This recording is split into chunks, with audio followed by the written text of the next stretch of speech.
ठाणे लोकसभा मतदारसंघातील उमेदवाराबाबतचा निर्णय हा मुख्यमंत्री एकनाथ शिंदे आणि महायुतीचे वरिष्ठ नेते हे मिळून घेतील, अशी प्रतिक्रिया शिंदेंच्या शिवसेनेचे आमदार प्रताप सरनाईक यांनी दिली आहे।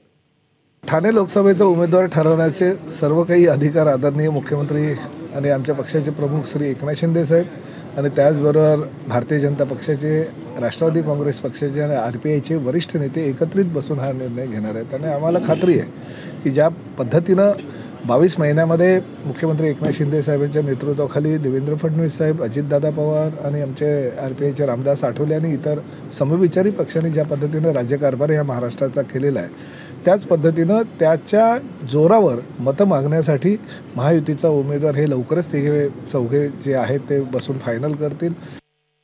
आम्ही फक्त गेल्या वेळेचं जे मताधिक्य आहे ते कसं वाढेल आणि 5 लाखापर्यंत जाईल याचा आम्ही सर्वसामान्य लोक उभं विचार करतोय।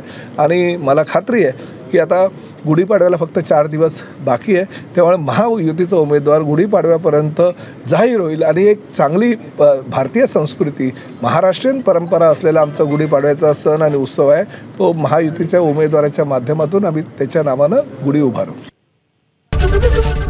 ABP माझा, उघडा डोळे बघा नीट।